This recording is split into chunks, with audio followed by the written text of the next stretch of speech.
la team, j'espère que vous allez bien, que vous avez passé une excellente journée. On se retrouve ce soir pour une nouvelle vidéo de pronostics sportifs. Au programme de demain, c'est pas la folie. Ça fait clairement 15 jours qu'on a des belles rencontres. Demain, ça joue en Espagne, en France, mais également au Portugal. Cependant, ce n'est pas forcément des rencontres extrêmement folles à regarder. Juste avant de parler des pronostics et également de faire le bilan de ce qui s'est passé hier, comme d'habitude la team, le maximum de pouces bleus sur cette vidéo, super important pour le référencement et au vu de la méforme actuelle que j'ai, c'est vraiment un grand bol d'air d'avoir votre soutien en termes de pouces bleus. Juste avant également de faire le bilan, je voulais juste revenir sur quelques commentaires. Alors c'est vrai que cette semaine, c'est peut-être la plus mauvaise depuis la création de la chaîne il y a maintenant 2 ans. Cependant, certains commentaires seront maintenant blacklistés. Honnêtement, j'ai toujours été 100% transparent sur la chaîne en me montrant tous les soirs, en donnant mes pronostics sportifs avant les rencontres, en faisant le bilan des pronostics également sur la Team Payer depuis maintenant 2 ans. Et si j'étais si mauvais que ça, entre guillemets, clairement, j'aurais pas plus de 40 000 abonnés. Ma chaîne aurait été vraiment morte, clairement, avec peu d'activité. Cependant, voilà, faut pas oublier, la semaine dernière, elle est mauvaise, elle est clairement à oublier, mais il y a quand même pas mal de boulot qui a été fait. Avant, on était plutôt en positif, accepté par moment dans les paris sportifs d'avoir des périodes un peu plus compliquées. Cependant, moi j'aime bien regarder un petit peu le positif. Et le positif, c'est quoi? C'est que même si hier c'est mal passé sur YouTube, on fait encore une fois une belle performance sur la Team Paris. On valide la gestion de bankroll avec un plus de 2,5 buts entre Monaco et Marseille. On valide également le pronostic live dans le Discord qui était Monaco marque le 3e but. D'ailleurs, si vous aussi vous êtes abonné à la Team Paris, n'hésitez pas à venir nous demander sur le Messenger votre accès pour le Discord. Et l'autre côté positif sur YouTube, c'est que quasiment tous les pronostics sécurisés ont été soit gagnants, soit remboursé. Donc c'est peut-être une nouvelle stratégie pour se remettre en forme. D'ailleurs, pour demain, 2 pronostics sécurisés. En fin de vidéo, il y aura un petit pronostic fun côté A2 au Portugal. On va tout de suite partir la team sur les 2 pronostics sécurisés. On commence en Espagne. C'est Bilbao qui reçoit Retafe, la 20e journée entre le 13e et le 11e. Seulement 2 petits points d'écart entre les 2 clubs. Une équipe de Bilbao qui, comme le Real Madrid et comme le Celta Vigo, a fait 0 nul à domicile. Cependant, déjà 4 défaites pour 5 victoires. Clairement, Bilbao nous habitue à mieux les années précédentes.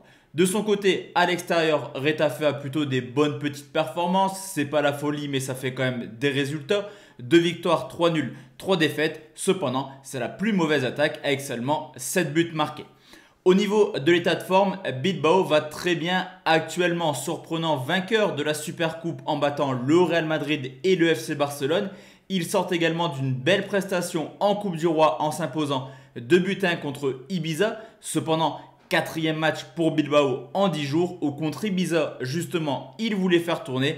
Et en milieu de rencontre, ils ont dû faire rentrer quasiment 3-4 joueurs quasiment titulaires. De son côté, Retafe, après un mois de novembre et de décembre complètement catastrophique, ça y est, ils se sont repris. Ils ont remis la marche en avant. 2 victoires de suite à domicile en Liga. On peut également constater clairement que Bilbao a un effectif beaucoup plus talentueux que Retafe individuellement. Certes, mais le collectif est ultra important. D'ailleurs, Retafe avait réussi l'exploit l'an passé de venir s'imposer à Bilbao. Je vous l'ai dit, du côté de Bilbao, c'est tout ou rien à domicile. Je vais partir sur une victoire de Bilbao remboursée si Retafe refait l'exploit de l'an passé. C'est coté à 1,67. Deuxième pronostic, la team en Valais. En Ligue 2, je vais vous proposer 2 pronostics. Un sécurisé et un pronostic un peu plus fun pour ceux qui veulent prendre du risque. C'est Sochaux qui reçoit Toulouse, le 7e qui reçoit le 3e. Les Sochaliens qui à domicile ont tout de même déjà marqué 17 buts, ce qui en fait la 6e attaque et qui ont plutôt de bons résultats. 4 victoires, 4 nuls pour seulement 2 défaites. Cependant, défensivement, 14e défense avec déjà 13 buts encaissés. De son côté, Toulouse est tout simplement la meilleure équipe à l'extérieur avec déjà 18 points pris en 9 matchs. Et un petit peu comme Sochaux, ça marque beaucoup de buts. D'ailleurs, Toulouse est tout simplement la meilleure attaque à l'extérieur avec déjà 18 buts marqués. Au niveau de l'état de forme, après une très belle série de 8 matchs sans défaite, Sochaux a trébuché. C'était à 3 sur le score De 2 buts à 1, une défaite qui fait mal pour le rêve d'accession des Sochaliens. Ils ont tout simplement 8 points de retard sur Auxerre, premier barragiste pour l'accession en première division. Du côté de Toulouse, par contre, là on peut clairement parler de grosse dynamique, une équipe qui enchaîne les victoires et les matchs nuls depuis cette défaite épique à domicile 5-4 contre Valenciennes. Il reste sur une excellente série de 10 matchs sans défaite en marquant à 23 reprises. D'ailleurs, Toulouse a toujours marqué à l'extérieur cette année et sur ses 4 derniers déplacements, les Toulousains ont marqué à 11 reprises. Plus de 60% des rencontres, que ce soit de Sochaux ou de Toulouse, ont vu au moins 2 buts. Je vous l'ai dit, l'obligation de gagner pour Sochaux qui a 8 points de retard sur Auxerre. Mais là aussi, Toulouse est dans l'obligation de s'imposer. Pourquoi? Car ce week-end, Clermont a battu Auxerre et également Troyes s'est imposé, ce qui permet aux Troyens et aux Clermontois de prendre un peu d'avance du côté de Toulouse. Sur ce coup, je pense qu'on aura une rencontre plutôt sympathique. Pronostic sécurisé, le plus de 2 buts, 0, 1 but, c'est faux, 2 buts, c'est remboursé, plus de 2 buts, c'est gagné. Le plus de 2 buts, c'est coté à 1,49, le plus de 2,5 buts pour ceux qui veulent prendre un peu plus de risques et une cote plus intéressante, c'est coté à 1,98. Enfin la team, le dernier pronostic, on va aller au Portugal, c'est Benfica qui reçoit le National, la 15e journée entre le 3e et le 14e duel avec le Sporting. Porto et Benfica pour le titre cette année. Et justement, comme Porto et le Sporting, Benfica fait le taf comme tous les ans à domicile. 6 victoires, 1 défaite et une moyenne de 2 buts par match à domicile. 15 buts marqués. Au contraire du National qui certes possède l'une des meilleures défenses avec seulement 8 buts encaissés. Cependant, déjà 4 défaites en 6 rencontres et les 8 buts ont été contre les grosses écuries du championnat portugais. 3 contre Guimarães, 2 contre Porto et également 2 contre Braga.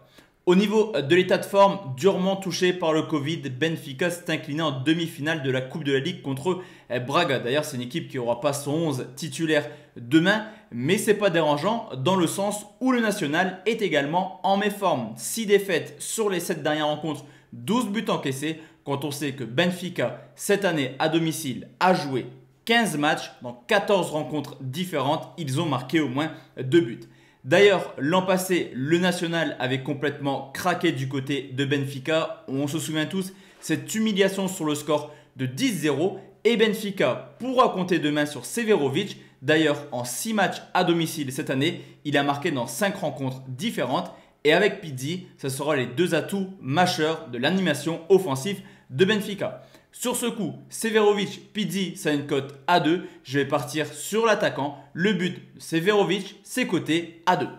Donc voici la team, mes 3 pronostics pour demain. 2 pronos sécurisés. Un pronostic fun comme je vous l'ai dit. On se retrouve demain soir pour une nouvelle vidéo. D'ici là, portez-vous bien. Excellente soirée. Ciao, ciao la team.